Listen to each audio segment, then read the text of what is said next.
The rain had started before dawn, one of those endless, gray downpours that made the hospital windows look like they were weeping. By 6 o'clock a.m., Saint Meridian Medical Center was already humming with life and exhaustion. Dr. Elena Moore walked down the sterile hallway, a cup of coffee cooling in her hand, her mind already buried in the day's upcoming surgeries. She had long ago learned how to bury other things to things that didn't belong inside these walls.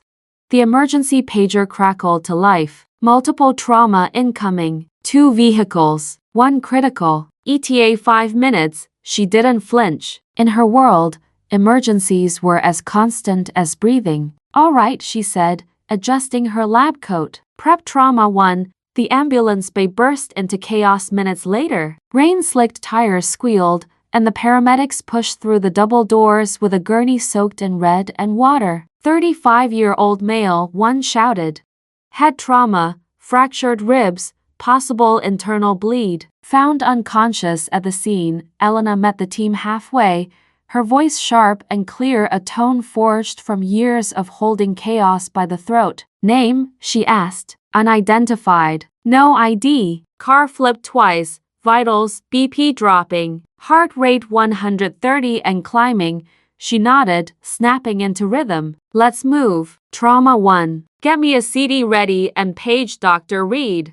Inside the trauma room, the air thickened with the metallic scent of blood and antiseptic. Monitors beeped in erratic rhythm. Hands moved fast, scissors cutting through clothes, 4 lines snaking into veins, suction hissing. Elena leaned in to examine the patient. His face was swollen, blood streaking from a deep gash along his temple. She reached to clear it and froze. There was something familiar beneath the bruises and brokenness. A faint scar along the jawline, the curve of his mouth. The ghost of a memory that her body recognized before her mind could accept it. Her breath caught. It couldn't be. Dr. Moore? A nurse said, noticing her hesitation. Elena forced herself to speak, voice steady. Continue. I'm fine, but her pulse betrayed her. She looked again, closer. And then she saw it, a tiny tattoo just beneath the collarbone, half hidden under blood and gauze. A compass. Her fingers trembled. The same compass she once traced with her lips. Dear God, she whispered. Daniel, the name hit her like a car crash of its own. Daniel Carter, the man who once held her heart and then shattered it without explanation. The man who vanished 5 years ago with another woman and left nothing behind but an email and an apology that wasn't one. And now, he was lying here, barely breathing, on her table. Elena, what's going on? The voice cut through the noise like a scalpel. She turned to see Dr. Michael Reed entering the room, her husband, her anchor, and the hospital's chief of trauma. For a second, everything inside her went still. Car accident victim, she said quickly. Severe head trauma. Internal bleeding suspected.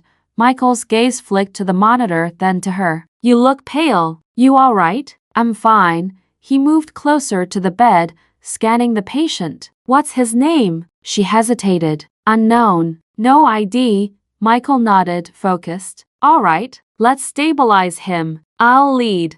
She stepped back, silent, her throat tightening as she watched her husband touch the man she once loved. The minutes blurred. They worked together with perfect precision, practiced, professional, mechanical. Clamp, Michael said. Clamp, she echoed, passing it. Pressure rising, good. Keep him steady, but inside, she was falling apart. Every time she looked at Daniel's face, she saw the pieces of her life she thought she'd buried. Every word from Michael felt heavier, sharper. She was standing between 2 lives, one that betrayed her, and one that built her back up. When the monitors screamed again, she snapped back to the present. BP dropping 70/40, check for internal bleed. Get him to her 2 now. Michael looked at her. You coming? For a split second, she wanted to say no, she wanted to turn away, let someone else take him, let fate do the work. But she couldn't, because no matter what Daniel had done, she was still a doctor. Prep the ore, she said. I'll scrub in the scrub room. The silence was unbearable. Elena scrubbed her hands until her skin burned, trying to wash away the tremor in her chest. The door opened behind her. Michael stepped in, mask hanging around his neck. "Elena," he said quietly. "Talk to me. What's wrong?" She stared at her reflection in the mirror, pale, wet hair clinging to her face, eyes hollowed by something she couldn't hide. "Nothing," she said. "Just tired." He frowned. "You hesitated back there. It's nothing." He moved closer. "You're lying." She met his eyes through the glass. "Please, Michael." "Not now." He exhaled slowly, nodding. "All right. After the surgery, we talk," and with that, he left. Elena turned back to the sink, gripping the metal edge until her knuckles whitened. Her reflection stared back, calm, composed, fake. "Get it together," she whispered. "He's just another patient," but the tremor in her voice betrayed the truth. In the operating room, the world shrank to the rhythm of machines and breath. Michael stood at the head of the table, Elena at his side. The team moved around them like clockwork. Scalpel, scalpel. The incision opened. The bleeding was worse than expected. "He's crashing," someone said. "Pressure now." Elena's hands moved on instinct, clamping, suctioning, fighting. But her mind kept whispering his name. "Daniel." She saw flashes, nights in their tiny apartment, laughter over takeout, promises whispered against skin. And then the night she found out. The betrayal. The emptiness. Now here he was, his blood on her gloves, his life in her hands. "BP stabilizing," the anesthesiologist said. Michael nodded. "Good work. Let's close." Elena exhaled, shoulders heavy with more than fatigue. When they finally left the OR, the hallway lights seemed to bright. Michael pulled off his mask, rubbing his face. "That was close." "He's lucky," Elena forced a nod. "Yeah, lucky." He looked at her again, eyes narrowing. "You sure you don't know him?" She froze. "What makes you ask that?" He shrugged. "Just the way you looked at him." She smiled thinly. "I look at all my patients that way." Michael studied her a second longer, then nodded. "All right, I'll trust you." The words landed heavy. She watched him walk away down the hall, the echo of his footsteps blending with the steady hum of hospital life. Then she turned back toward the trauma room. Through the window, Daniel lay still under the soft glow of monitors, pale and silent. Her eyes filled before she could stop them. "You shouldn't have come back," she whispered. But he had, and nothing in her carefully controlled life would ever be the same again. The world returned to him in fragments, sound first, then light, then pain. Somewhere in the distance, a monitor beeped in slow, stubborn rhythm. Voices blurred together, then separated. A woman's voice, calm, professional, familiar. "BP steady. Keep fluids running. Let's watch for swelling." Daniel tried to open his eyes, but the light seared through the fog in his skull. Every muscle in his body felt like it had been torn apart and stitched back together wrong. He swallowed, but his throat was raw. "Where?" The voice came closer. "Don't talk. You're in the hospital." Something about that tone. He knew it, deeply, painfully. "Elena," he rasped. Silence. Then, softly, "Don't move." His chest tightened. "It is you." Her face appeared above him, faint, ghost-like under the pale fluorescent light. Her eyes were the same, though the eyes he'd memorized and then lost. He tried to smile, but it hurt. "Guess I finally got your attention again." She looked away. "You shouldn't speak." Still bossy, her hand hesitated midair, then pulled away. "You need rest." He laughed weakly. "Yeah, not the reunion I imagined." But her face didn't soften. "You almost died," she said. "That's all you should be thinking about." He wanted to tell her that he'd been dying long before this, but the drugs dragged him under again before he could speak. Hours passed. Elena stood at the nurse's station, staring at his chart like it held the answers she couldn't ask out loud. Head trauma, 2 broken ribs, internal bleeding controlled, stable condition, stable, alive, awake. She should have felt relief. Instead, she felt a kind of fear that had nothing to do with medicine. "Dr. Moore," a voice interrupted. She turned. Michael stood there, holding a cup of coffee and the same tired look he wore after every long night. "He woke up," she said. "I heard," Michael replied. "And we got an ID from the police report." Her heart stuttered. He handed her a clipboard. "Daniel Carter." 35, photographer, lived out of state until recently. Guess he was visiting the city. She forced herself to nod, pretending to read something new. Do you know him? The question landed between them like glass. Elena didn't flinch this time. No, should I? Michael studied her the way he always did when he didn't believe what she said but couldn't prove otherwise. He smiled faintly. No reason. You just looked like you recognized him. I didn't, he nodded. All right then. I'll update the board. Try to get some rest later. When he walked away, her breath finally escaped. She closed her eyes, pressing her hands against the counter. Her wedding ring glinted under the hospital lights, the symbol of everything she'd built after Daniel left, everything she couldn't lose again. That evening, she went back to his room. Daniel was half awake, his gaze distant but lucid. Visiting hours over already? He murmured. You're not a visitor, she said. You're my patient. He smiled faintly. That bad, huh? She folded her arms. You were lucky. Car hit you at 60 miles per hour. The fact that you're even breathing is a miracle. I was never lucky. Just stubborn, still talking too much. He chuckled then winced. So, you're a doctor now. Last time I saw you, you were still in residency. People grow up. Guess they do. His eyes softened. You look different. She looked away. 5 years will do that. Yeah. I didn't think I'd ever see you again. You shouldn't have. Silence settled, heavy and fragile. Daniel swallowed. Elena, about what happened, don't, she said quickly. You don't get to explain. I just want you to know you had your chance to tell me the truth. You chose not to, he exhaled slowly, eyes on the ceiling. You still hate me. I don't have time to hate anyone. She turned to leave, but his voice stopped her. Is he good to you? She froze. Who? The guy wearing the wedding ring you keep turning when you're angry. Her hand stilled. He seems strong. The type who doesn't screw things up. She didn't answer. Daniel smiled faintly. I'm glad. You deserved better. She stood there a moment longer, then left without another word. Later that night, Elena sat in the on-call room, the dim glow of the monitor flickering across her face. Sleep was impossible. Every time she closed her eyes, she saw Daniel's the way they used to look at her when he still believed in forever. The door creaked open. Michael stepped inside, loosening his tie. You're still up, charting. He leaned against the doorway. You've been off all day, just tired. He crossed his arms. You sure that's all? She sighed. Michael, not tonight. Fine, he said. Then let's talk tomorrow. But I know that look, Elena. Something's bothering you. She forced a smile. You worry too much. He moved closer, brushing his fingers against her cheek. That's my job. She caught his hand gently, lowering it. No, your job is to save people, he chuckled.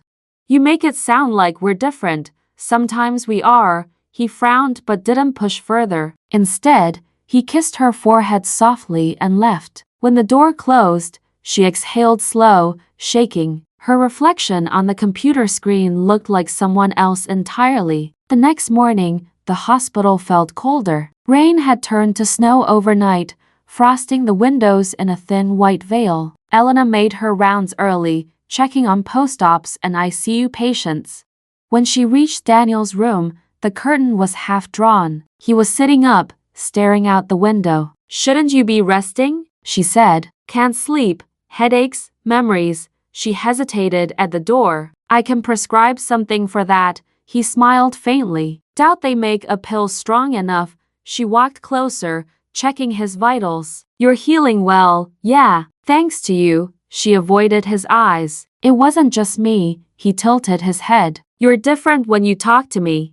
I'm your doctor. Exactly. He grinned weakly. You used to sound like my home. Now you sound like a wall. Her hand paused midair, and for a second, the silence between them turned into something fragile again, something dangerous. Then a voice broke it. Elena, she turned. Michael stood in the doorway, holding a chart, his expression shifting the moment he saw who was in the bed. Daniel Carter, he read aloud. So that's our John Doe. Daniel's eyes flicked from Elena to Michael, then back. Dr. Reed, right? Michael's gaze hardened. You know me? Daniel smiled weakly. No, but I know the look. You're the guy who got it right. Elena stepped between them before the air could curdle. Michael, I was just checking his sutures. Michael's tone was too calm. How convenient. Don't start, she said softly. He looked at her, really looked, and something in his eyes changed. Recognition, understanding, and the quiet, devastating confirmation of every suspicion he'd tried to ignore. So this is him, he said quietly. Elena didn't answer. Your ex? Daniel shifted awkwardly, wincing. Look man, this isn't. Don't, Michael snapped. Don't pretend this is some cosmic accident. Elena raised her voice. Michael, he turned to her. How long have you known? Since the moment he came in, and you didn't tell me. She swallowed hard. I couldn't. We were in surgery. He laughed bitterly.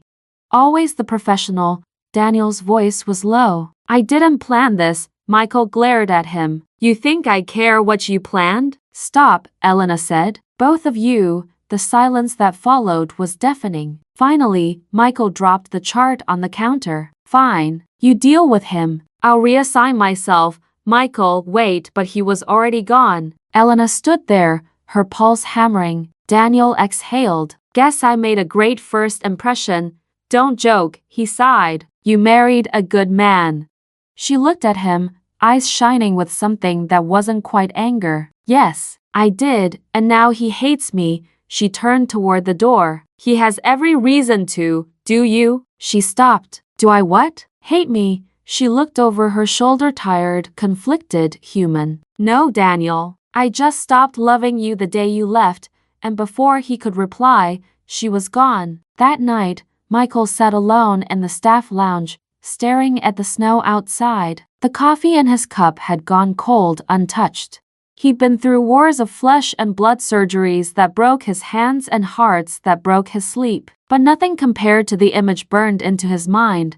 The way Elena said his name, the way she looked at that man. He didn't know which hurt more, the betrayal of the past or the fact that she'd hidden it now. Somewhere down the hall, the monitors beeped in steady rhythm. The sound that once meant life now sounded like a countdown.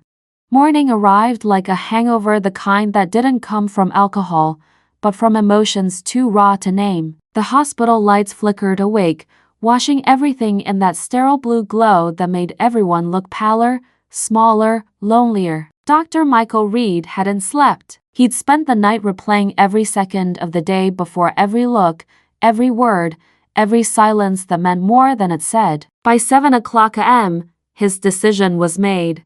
He walked straight into the department's administrative office, the sound of his shoes cutting through the morning quiet. Dr. Reed, the chief resident, greeted. Rough night? He didn't answer. He placed a form on the desk instead. Request for reassignment, he said flatly. Conflict of interest, the resident blinked. Who's the patient? Daniel Carter, the man's brows lifted. The trauma case from the crash? Michael nodded. Dr. Moore's patient. His jaw tightened. Not anymore. By the time Elena arrived, the change was already in effect. She found the note on the chart clipped to Daniel's bed. Primary attending reassigned, Dr. Moore. Supervising physician, Dr. Patel. She stared at it for a long moment, the words swimming before her eyes. Guess he's serious, Daniel murmured from the bed. She turned sharply. You shouldn't be reading your own file. I'm the patient, he said with a weak grin. Pretty sure that gives me rights. You've lost enough blood to disqualify yourself from sarcasm. He smirked, then winced. He's mad, isn't he? She didn't answer. Elena, she sighed. Michael requested reassignment. That's all you need to know. And how are you? I'm fine. You always say that when you're about to fall apart. She glared at him. You lost the right to read me a long time ago. He nodded slowly. Fair enough. Hours later, she found Michael in the stairwell, the only place in the hospital that ever felt honest. No patients, no staff, just walls and echoes. Why did you do it? She asked, voice quiet but steady. He didn't turn. You know why. You're punishing me for something I didn't control. He faced her then. eyes red with exhaustion and hurt. You didn't tell me, Elena. There wasn't time. There's always time for the truth, she exhaled sharply. What did you want me to say? Hey honey, my ex-boyfriend from 5 years ago just came in half dead on a gurney. You were standing next to me with a scalpel in your hand. I wanted you to trust me. I do. He shook his head. No, you trust protocol. You trust medicine. You trust silence. You don't trust me. The words hit her harder than he intended. She leaned against the railing, staring down at the tile below. He doesn't matter anymore. Then why are you shaking? She looked at her hands, steady, practiced, but trembling underneath. I'm not, she whispered. He stepped closer, lowering his voice. You loved him once. I did, and you never stopped. She lifted her gaze to his steady, wounded, honest. I stopped, but some things still echo. Michael closed his eyes. You know what's worse than jealousy? Watching the woman I love bleed for a ghost. He turned and walked away, leaving her in the stairwell with nothing but the sound of her own heartbeat. That afternoon, Daniel's condition changed. His vitals dropped, blood pressure plummeting, oxygen saturation unstable. The nurses rushed to page Elena. When she arrived, the monitors were screaming. What happened? Internal bleeding reopened, a resident said. He's crashing, prep or two, she ordered. Dr. Patel stepped in, gloves already on. I'll take lead, Elena hesitated. I know his anatomy. I was there during the first surgery. Dr. Moore, Patel interrupted. You're emotionally compromised. Dr. Reed's orders, she froze. What? He handed her the chart. You're off the case, her pulse spiked. You can't do that, he sighed. Michael already did. The words burned like acid. Through the glass, she could see them moving Daniel onto a gurney, nurses attaching 4 lines, Patel barking orders, the scene spinning like a memory she couldn't reach. Then, suddenly, Daniel stirred. His hand grabbed at the air, weak but desperate. Elena, she stepped forward instinctively. I'm here, Patel's voice cut through the noise. Get her out of here. Wait, Elena, Michael's voice now, firm and final, from the doorway. You're done. She turned to face him, fury and heartbreak colliding behind her eyes. He's dying, and you're not objective. Objectivity doesn't save people, Michael. Action does. He held her gaze for a long, aching second. Then he turned to the team. Move him. She stood there as they wheeled Daniel away, powerless, breathless, invisible. The sound of the doors closing felt like a verdict. The surgery lasted 3 hours. Elena sat in the waiting corridor, still in her scrubs, staring at the floor. Every second stretched into eternity. When the doors finally opened, Michael emerged, pale, exhausted, blood still on his gloves. He's alive, he said quietly. She exhaled, the air breaking out of her chest like she'd been holding it for years. Then she noticed the way he looked at her, distant, cold. Thank you, she said softly. He nodded once. Don't thank me. I didn't do it for you. That night, the hospital slowed to its nocturnal rhythm, quieter but never still. Elena walked through the ICU, her footsteps barely audible over the hum of machines. Daniel was sleeping, the monitor beside him tracing the fragile rhythm of life. She stood at his bedside, staring at the rise and fall of his chest. You almost didn't make it, she whispered. His eyes fluttered open. I heard yelling. She smiled faintly. You shouldn't have been awake, couldn't help it. You have a very distinct voice when you're mad. She rolled her eyes. You always said that, still true. Silence lingered. Then Daniel said quietly, he's a good doctor, yes, and he hates me, yes, I don't blame him, you shouldn't. He turned his head slightly, grimacing from the effort. You know, the worst part of almost dying wasn't the pain. What was it then? Realizing that the only person I wanted to see would never want to see me again. Her throat tightened. Don't do that, she said softly. What? Say things that make it harder to breathe. He smiled weakly. Sorry. Habit. She looked down, her hands gripping the rail. You don't get to do that anymore. Do what? Be the one who hurts me and comforts me in the same breath. He closed his eyes, voice fading. Then stop letting me. Her chest ached with something she didn't have a name for. She turned to leave, but his voice caught her again, barely audible. Elena, I didn't cheat on you. She froze. Don't, I didn't. I swear to God. It wasn't what you thought, her voice cracked. Then why did you disappear? Because I thought I was dying, she turned slowly.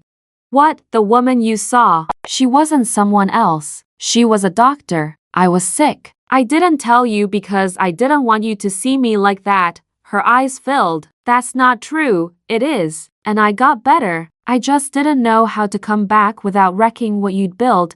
She stared at him, disbelieving, trembling. Why tell me now? He smiled faintly. Because I might not get another chance. Her voice was barely a whisper. You already lost it.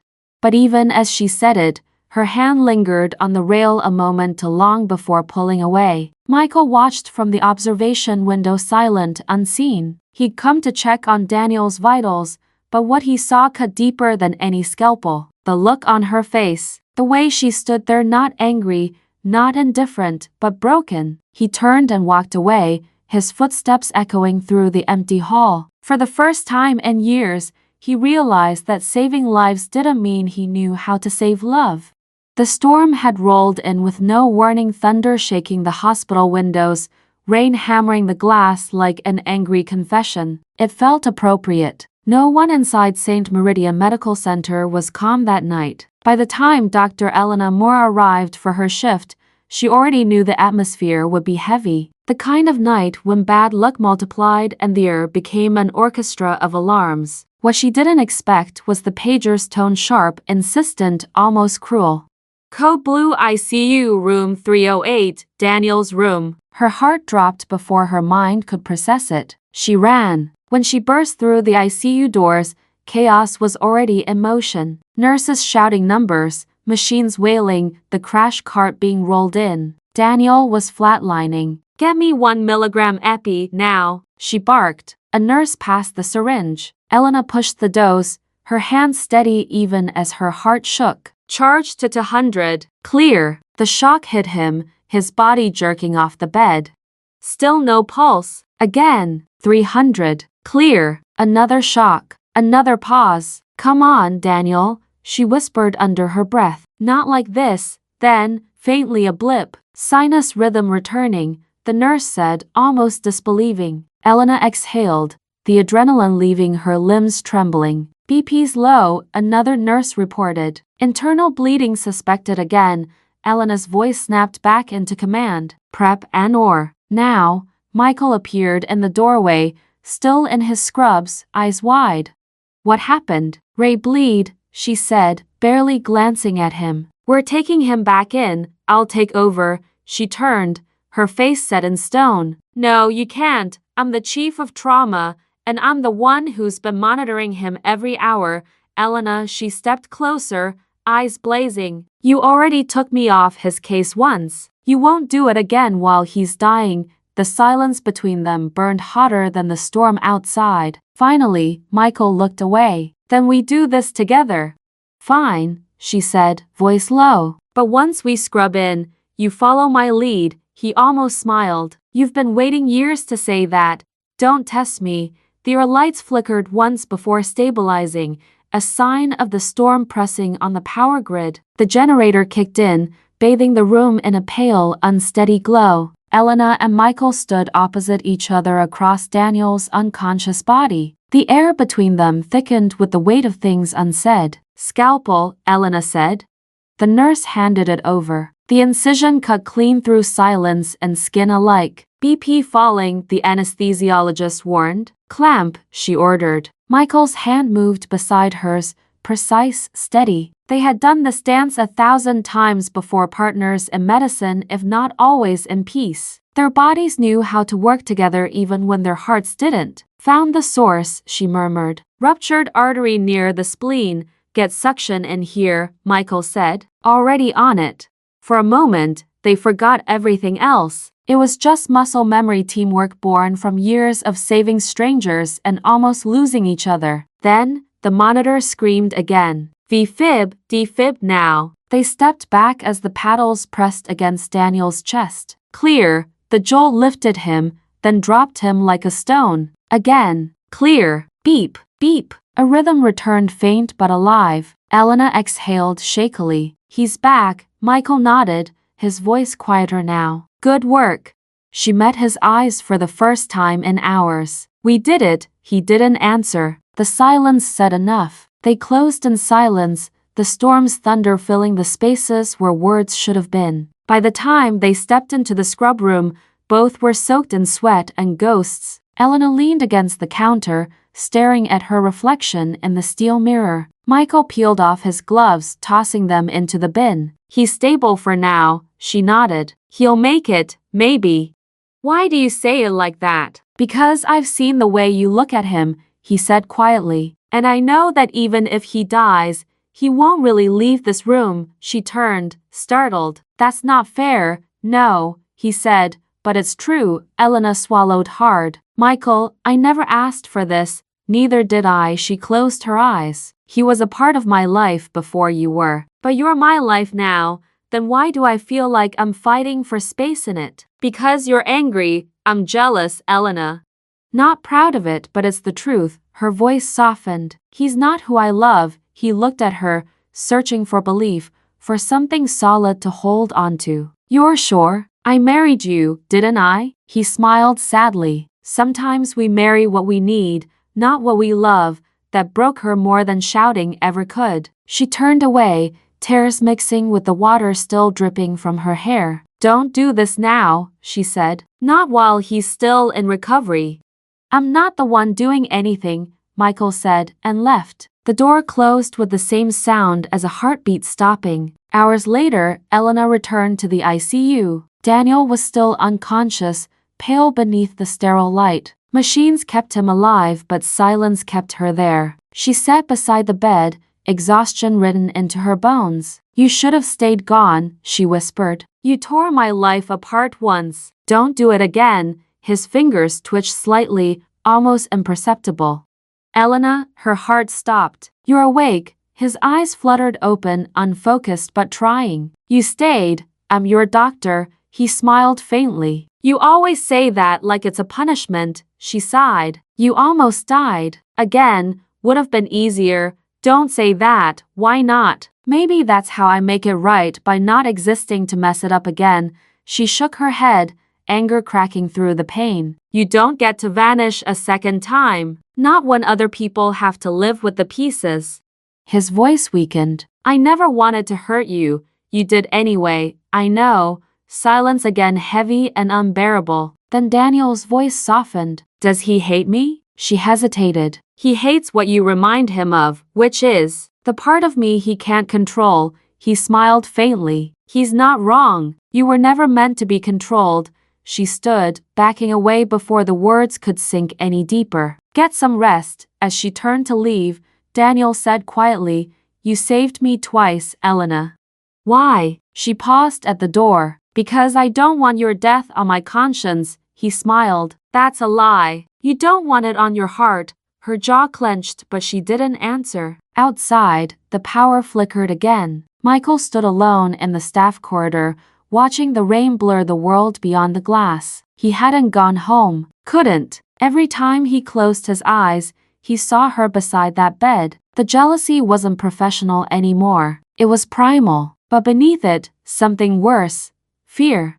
Fear that he wasn't enough. Fear that love could survive everything except the past. The hospital lights dimmed, humming on generator power. Michael whispered to no one, How do you heal someone who doesn't want to stop bleeding? At 3:47 am, alarms blared again. ICU 308 code yellow. Elena and Michael both ran separate hallways, same instinct. When they arrived, Daniel was convulsing, the monitor screaming. Seizure, a nurse shouted. Elena grabbed the sedative, injecting fast.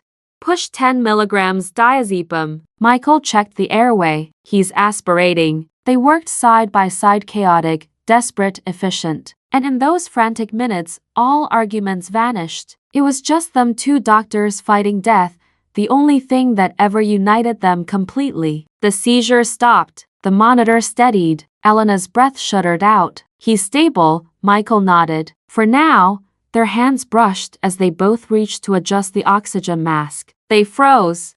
Neither pulled away. For the first time in days, they weren't husband and wife or rivals or ghosts. Just two people clinging to something still alive. When the crisis passed, the ICU fell silent again. Michael broke it first. You know what this is going to look like to the board? Unavoidable, she said quietly. They'll call it a conflict of interest. Maybe it is. He looked at her. You're supposed to be impartial. She met his gaze. I am until I'm human. He almost smiled. That's what I fell in love with. Her voice broke. Then stop making me hate it. Outside, thunder cracked again. Inside, 3 hearts beat in the same fragile rhythm, one on the monitor, 2 in silence. Somewhere between medicine and love, ethics and emotion, right and wrong blurred until they were indistinguishable. And the storm kept raging. The storm finally passed by dawn.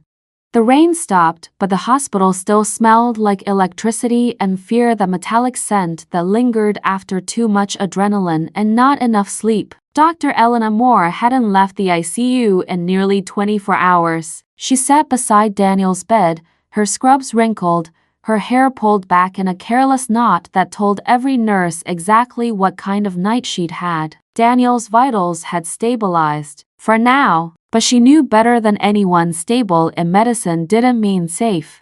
It meant waiting for the next fall. She looked at him, pale, silent still. Machines kept him alive, but something in the way his chest rose and fell felt stubborn, defiant, human. He'd always been like that. Even when leaving her, he hadn't done it halfway. He disappeared completely. And now, here he was again. Back in her orbit, back in her life, undoing everything she'd spent 5 years trying to hold together. She didn't notice Dr. Patel until he spoke. Dr. Moore.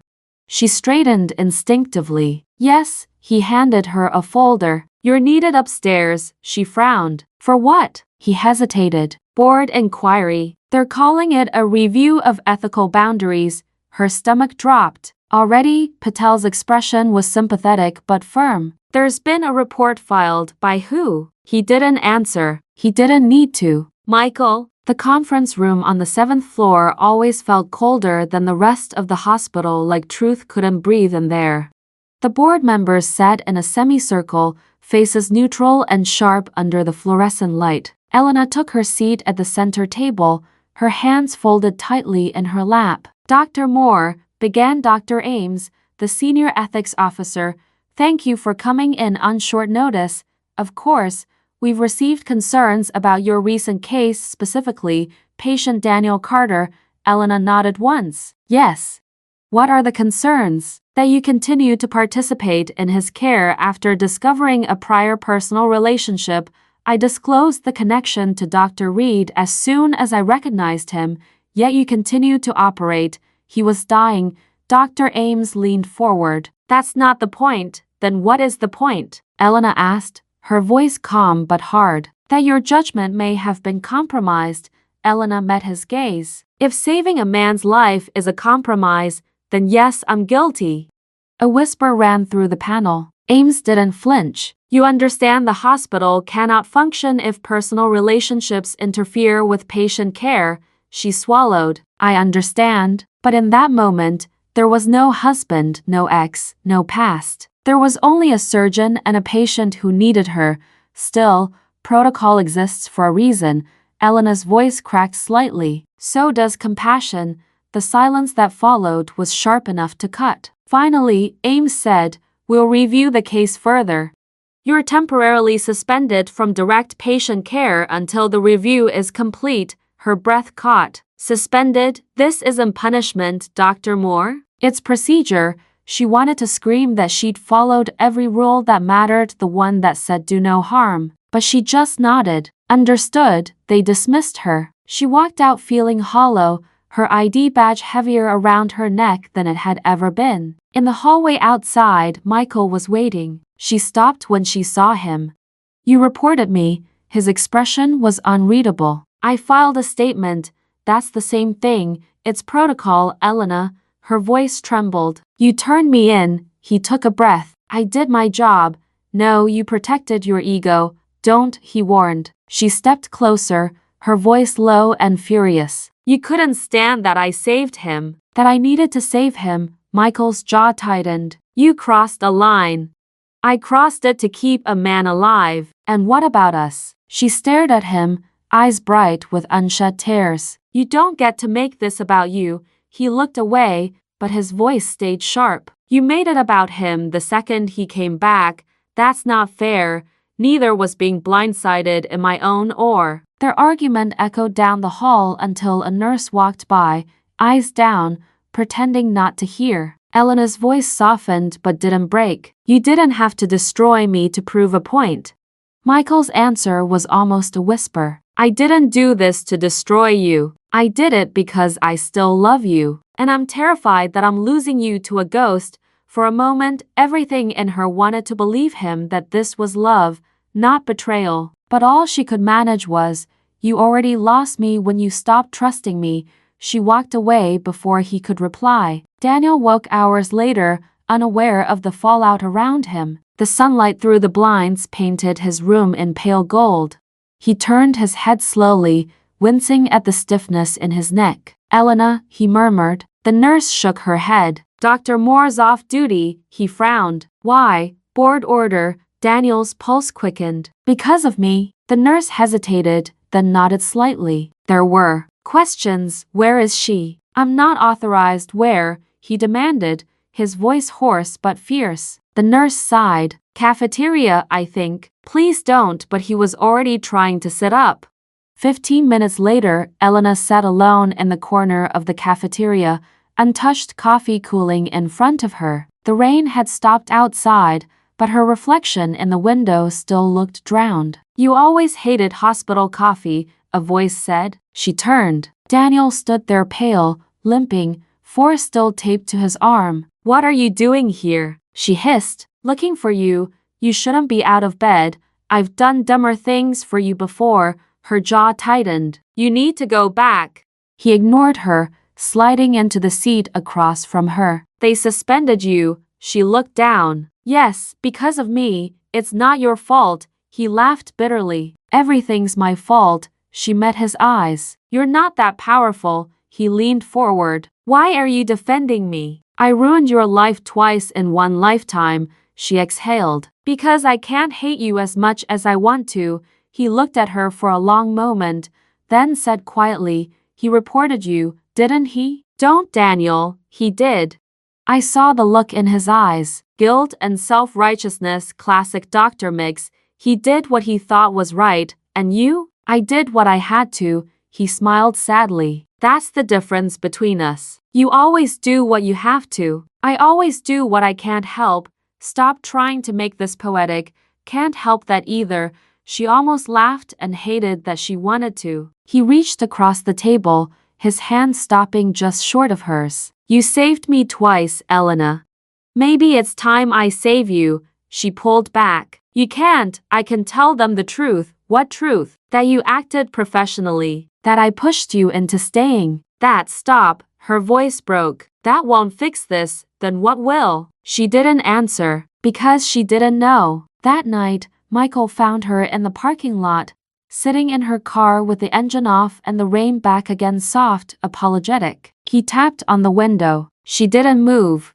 He opened the door quietly, sitting beside her. For a long time, they said nothing. Finally, he spoke. They're reviewing your case tomorrow. I gave them my testimony. She turned to him, her voice brittle. Did you defend me? He hesitated. That's answer enough, she said, looking away. Elena, do you even know what this feels like? She whispered. To save someone's life and lose your own in the process? His throat tightened. I'm trying to protect the hospital. You mean yourself?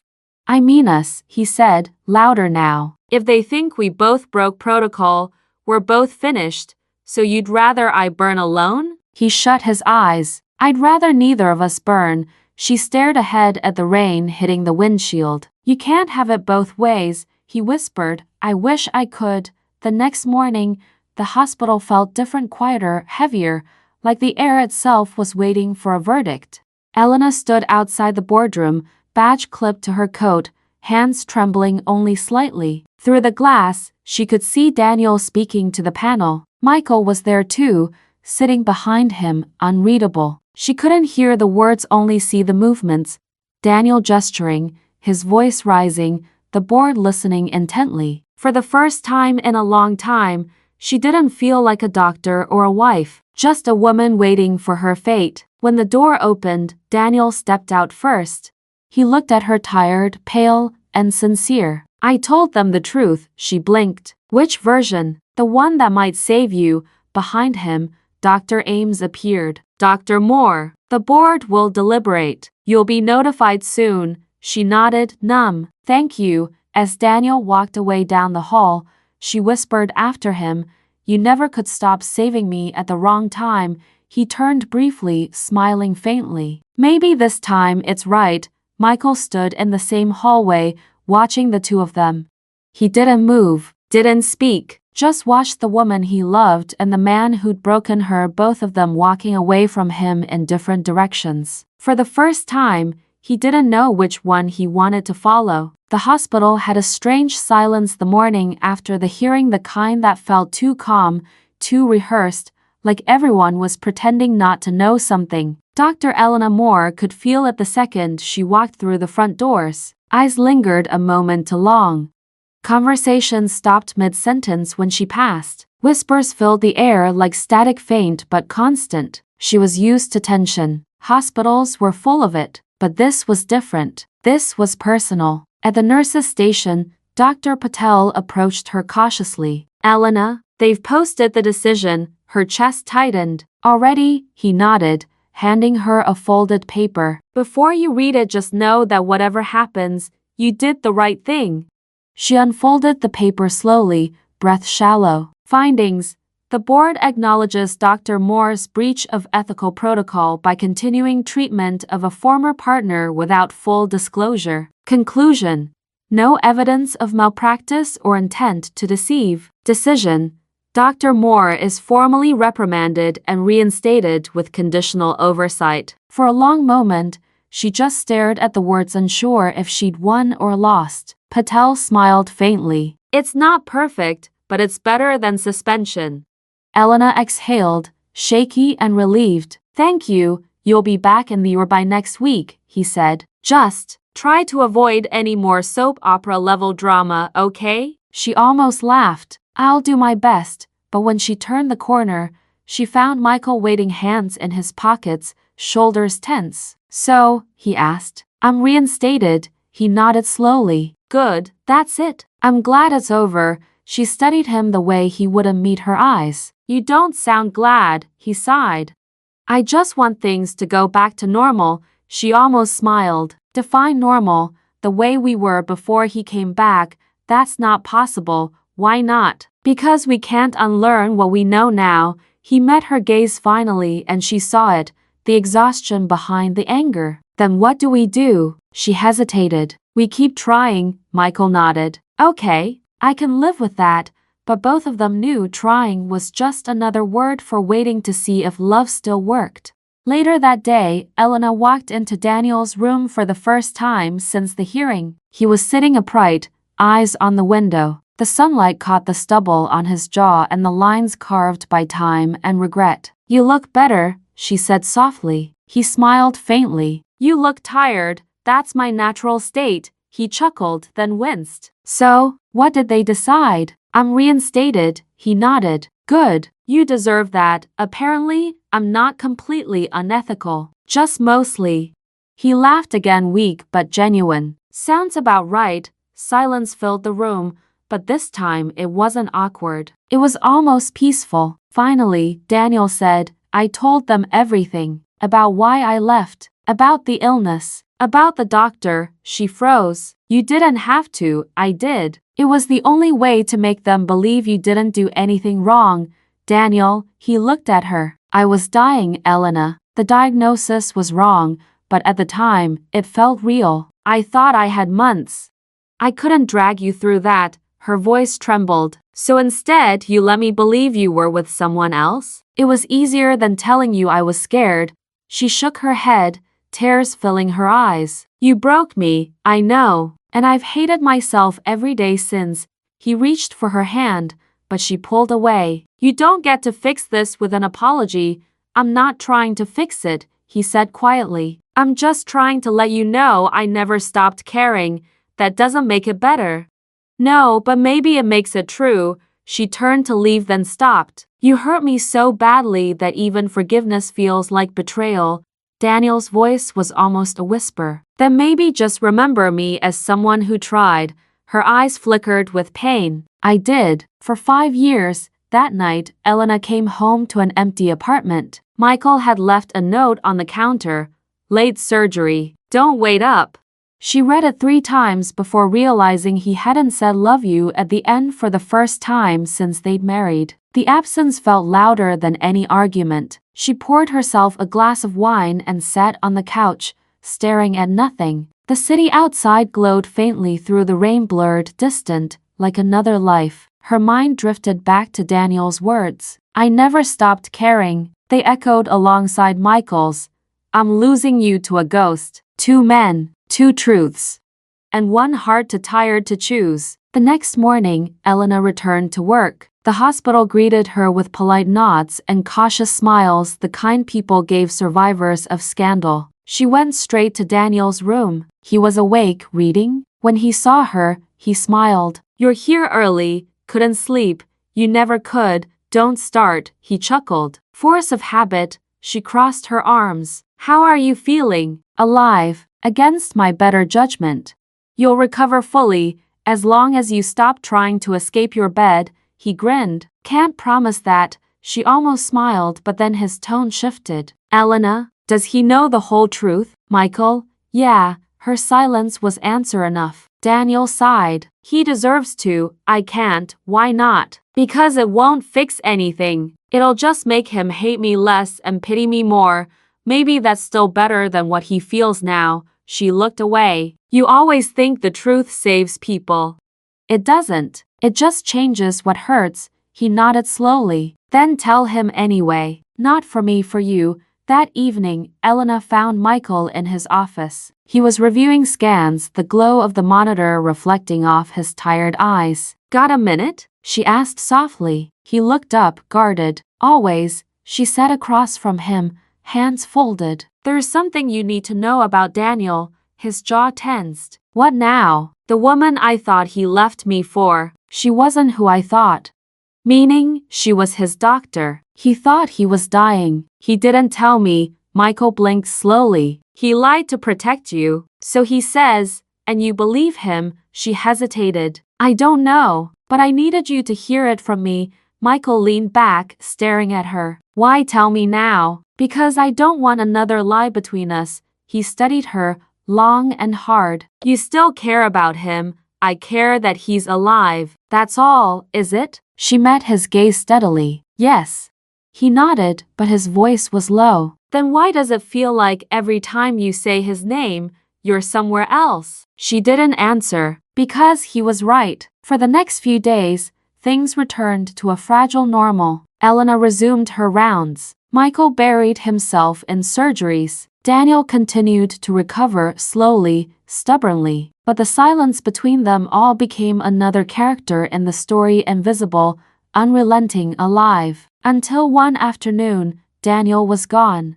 The nurse found the bed empty, for disconnected, gown folded neatly on the chair. Elena's heart seized when she heard. Check the cameras, she ordered. Minutes later, security pulled the footage. Daniel limping out the back entrance, still in his hospital bracelet, a duffel bag slung across his shoulder. Michael appeared behind her, watching the screen. He just left? Looks like it. Where would he go? Elena shook her head. I don't know. Don't lie to me, Elena. Her voice broke.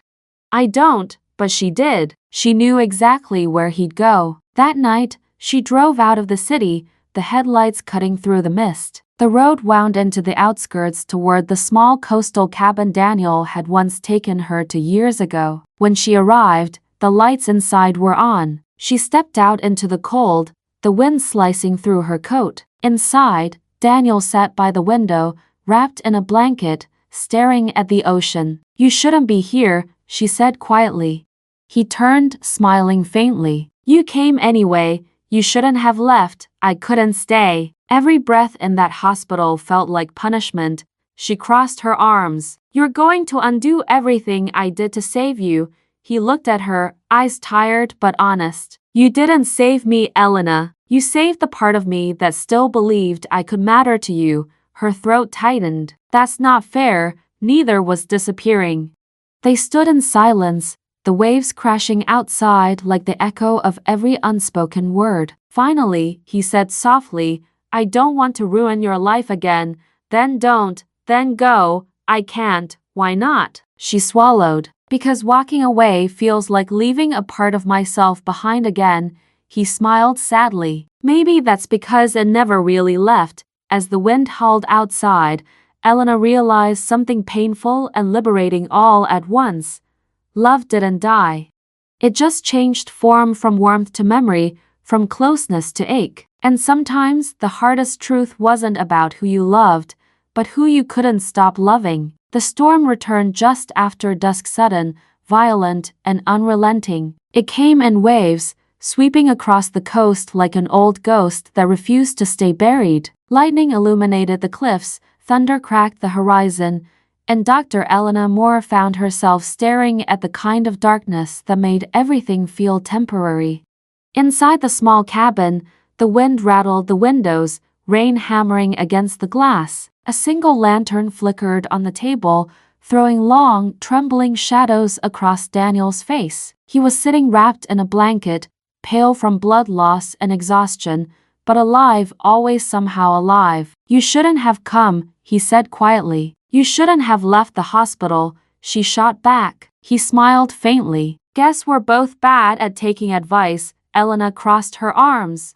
Do you have any idea how reckless this is? You could bleed out again, then you'd get your license revoked and your patient dead. That'd be poetic, huh? Don't joke about that, he shrugged. Humor's the only thing keeping me upright, she sighed, her breath clouding in the cold air. The fireplace crackled softly, but it wasn't enough to chase away the chill. I can't keep saving you, she said finally. Daniel's eyes found hers, steady and tired. Then stop, she blinked. What? Stop trying to save me. You did your part. I'm still breathing. You can walk away now. Her voice trembled. You think it's that simple? He smiled sadly. It never is with us. Hours passed. The storm deepened. The cabin creaked with the wind's weight, as if nature itself wanted to remind them how small they really were. Elena sat by the window, watching the rain blur the world outside. Daniel, half asleep, murmured something in his fevered haze. Elena, you remember Paris? She turned slowly. Paris, that stupid promise we made, about meeting there one day. No plans, no jobs, just us. She smiled faintly. We were 24. We promised a lot of things we couldn't afford. He chuckled weakly. I still think about it. Why? Because that was the first time I believed in forever. Her throat tightened. Don't say things like that. Why not? Because it hurts. He smiled again, eyes half closed. Some hurts are worth remembering. Back in the city, Michael Reed slammed his car door against the pouring rain, frustration cutting through exhaustion. He'd just come from the hospital, Daniel's empty bed still haunting his thoughts. The nurse had told him Elena left hours ago. No word, no calls. He didn't need a GPS to find her. He knew exactly where she'd go. The same place she used to escape the world before him. The same cabin she'd once described as the only place that ever felt quiet. Now it was anything but quiet. He gripped the steering wheel until his knuckles whitened, headlights slicing through sheets of rain as he sped toward the coast. Each mile hurt more than the last. He wanted to believe she'd gone there out of concern, a doctor checking on her patient. But part of him knew better. This wasn't about medicine anymore. It hadn't been for a long time. At the cabin, Elena finally managed to start a fire strong enough to warm the room. She turned to find Daniel watching her, eyes heavy but lucid. You never stopped caring, he said softly. Don't mistake guilt for affection, he smiled. You always were better at lying to yourself than to me. Daniel, I mean it. You still have that look, the one you used to get when you wanted to forgive me but couldn't. I don't want to forgive you. Yes, you do. Because forgiveness is who you are.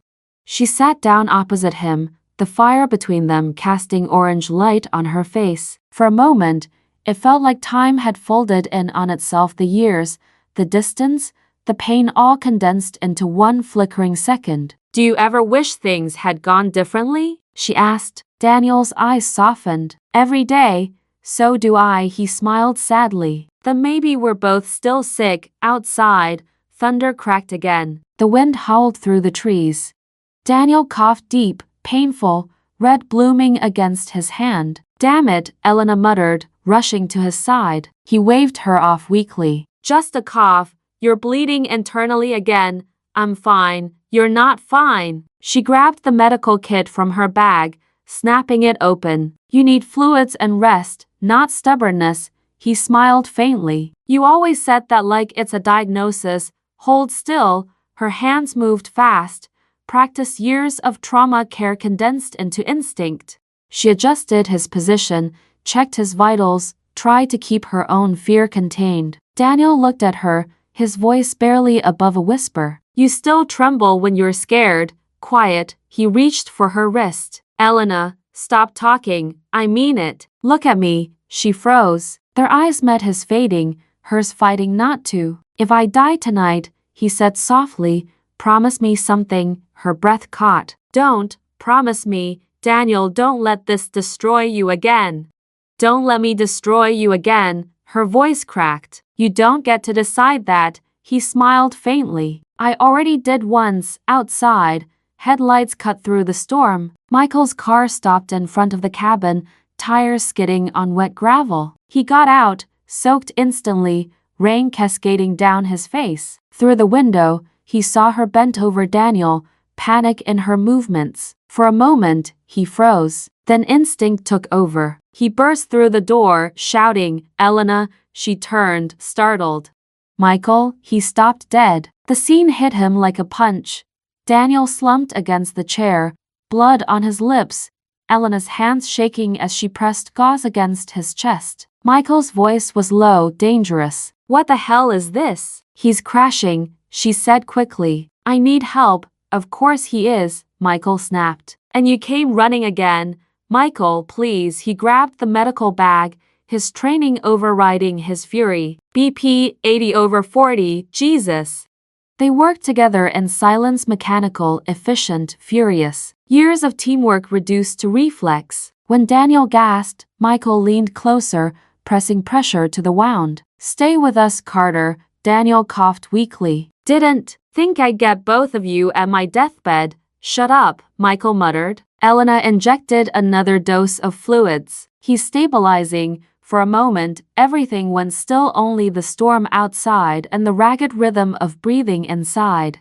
Michael stood, drenched, trembling from rage and heartbreak. You risked everything for him. Elena looked up, exhausted. I didn't risk anything that wasn't already broken. Do you even hear yourself? Do you? She snapped. I didn't come here for him. I came because he needed help, and no one else knew where he'd go.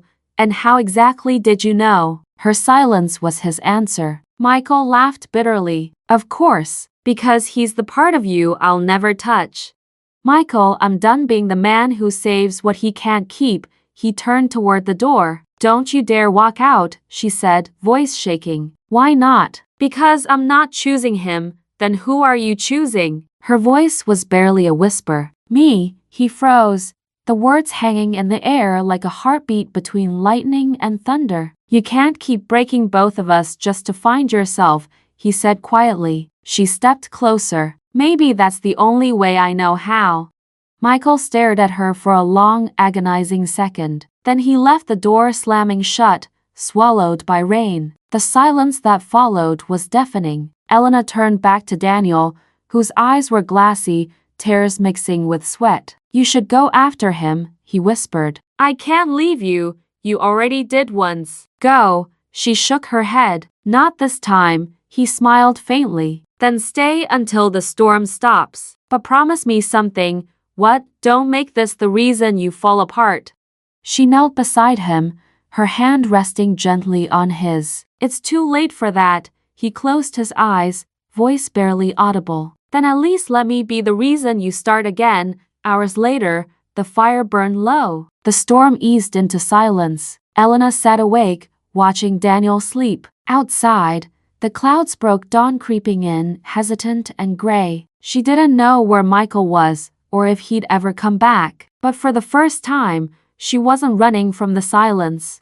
Because sometimes, the long night wasn't about surviving the storm. It was about learning to live with what was left after it. The storm had finally broken. What remained was the soft hum of the world waking up, the faint dripping of water from the eaves, the smell of wet earth, and the distant call of seagulls over a gray ocean. For the first time in days, the horizon was visible. It looked wounded but alive, streaks of light tearing through the clouds like veins of gold through ash.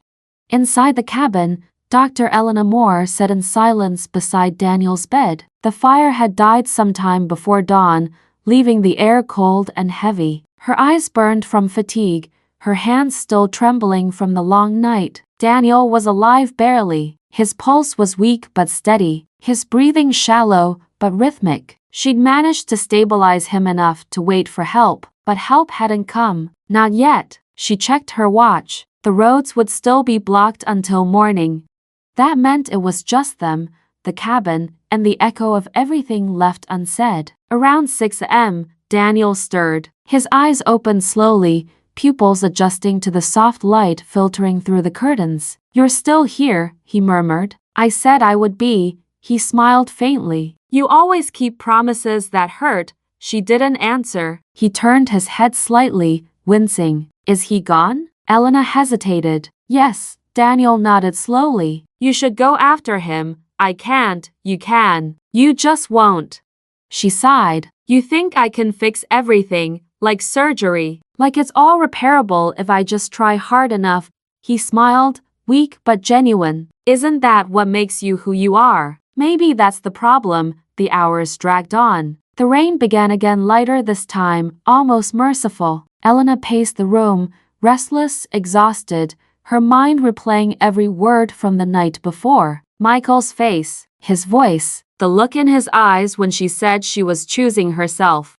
It hadn't been anger she saw, it had been heartbreak. And heartbreak was worse because it meant he still loved her. By noon, Daniel's condition worsened. "Elena," he whispered, voice faint. She rushed to his side. "Don't talk. I need to. You need to rest." He shook his head weakly. "There's something I didn't tell you." Her stomach tightened. "Please don't." Back then, when I left, it wasn't just fear of dying. "Daniel, I met someone at the clinic. She was kind.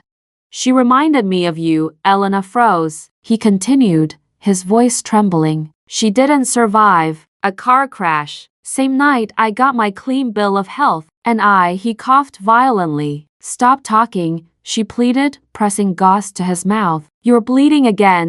He gripped her wrist weakly. "I thought it was punishment for leaving you, for lying." Tears filled her eyes. "It wasn't, maybe not, but it felt like it. And ever since, I couldn't come back. Not until I had something left to give you."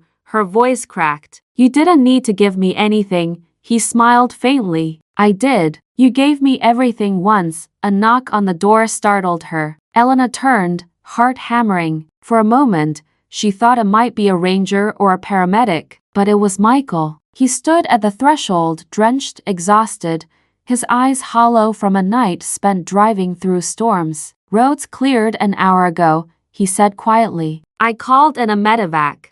"They're on their way." Elena nodded. "Thank you." He stepped inside, gaze falling on Daniel. "He doesn't look good." "He's stable enough to move." Michael crouched beside the bed, checking the pulse automatically. "Old habits." "His pressure's dropping again," he muttered. "He needs fluids." "There's none left." He looked at her. "Then we improvise." For the first time in days, they worked together again, silent, synchronized, efficient.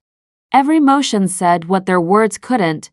"We still know how to save a life, even if we can't save ours." When they finished, Michael sat back, exhaling. "He'll make it," he said softly. Elena nodded, staring at Daniel. "He has to." The helicopter arrived an hour later. The medics moved fast, voices loud over the rotor's roar. Elena gave the handoff report automatically: vitals, meds, prognosis. Her voice was calm, detached, professional. The mask she knew best. As they loaded Daniel onto the stretcher, his eyes fluttered open. Elena, she leaned close. I'm here, he smiled faintly. You always are, don't talk. Save your strength, he shook his head weakly. You already did that for me. The words hit harder than she expected. As they carried him away, the wind from the helicopter whipped her hair across her face. She didn't move, didn't speak, just watched as he disappeared into the gray sky. When the noise faded, only silence remained, heavy and absolute. Michael stood a few feet away, staring at the ground. For a long time, neither spoke. Finally, he said, "You saved him." Again, she turned to him, voice tired. "It's what I do, even when it costs everything." Especially then, he nodded slowly. "You really don't know how to stop, do you?" She smiled faintly. "If I did, I wouldn't be here," he exhaled, the tension in his shoulders finally breaking. "You scared the hell out of me. I scared myself." They stood there, two people who had loved, lost, and survived more than they thought they could. "Michael," she said quietly, "I don't know what happens next. Neither do I, but I don't want to keep pretending we're fine." He nodded. "Then don't. I meant what I said," she continued, "about choosing myself. But that doesn't mean I'm choosing against you." He met her gaze. "Then what does it mean?" "It means I need to remember who I am when I'm not saving someone." Michael looked at her for a long, silent moment. "And when you remember, then maybe I'll know if I can still be us." He smiled sadly. "You always did talk like a surgeon." Conditional recovery. She managed a laugh, small, fragile, but real. "At least I'm consistent." He stepped closer, brushing a strand of wet hair from her face. "Just promise me one thing." "What? Don't disappear." "Not like he did." "I won't," she said softly. "I'm done running." They drove back to the city in silence, the morning sun finally breaking through the clouds. Neither spoke. There was nothing left to say, only the quiet truth that some wounds take longer to close than others. At the hospital, Elena went straight to the ICU. Daniel had been admitted and was already in surgery. She stood outside the glass window, watching as the team worked on him, her colleagues, her world, the rhythm of heart monitors echoing through the sterile air. Michael stood beside her. "Do you want to scrub in?" he asked. She shook her head. "No, it's his turn to survive without me." Hours later, the lights above the door flicked from red to green. The surgeon stepped out, removing his mask. "He made it," Elena exhaled, tears slipping down her cheeks before she could stop them.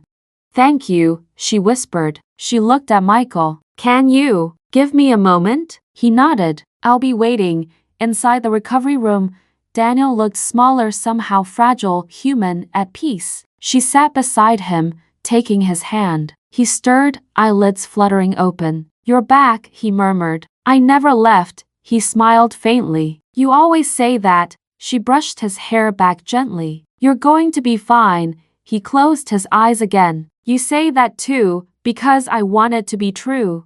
He chuckled weakly. "Then maybe it is." That night, Elena walked out of the hospital alone. The city glowed under the street lights, wet pavement shimmering like glass, reflections stretching into infinity. She paused at the entrance, looking back once. The place that had given her purpose and taken nearly everything else in return. For the first time, she didn't feel trapped by it, just grateful, because somewhere between saving lives and losing love, she'd found herself again. The sky above was finally clear, and in that fragile stillness, she realized something simple and brutal. Love wasn't about possession. It was about survival. And sometimes the bravest thing you could do was walk away still loving, still breathing, and still standing.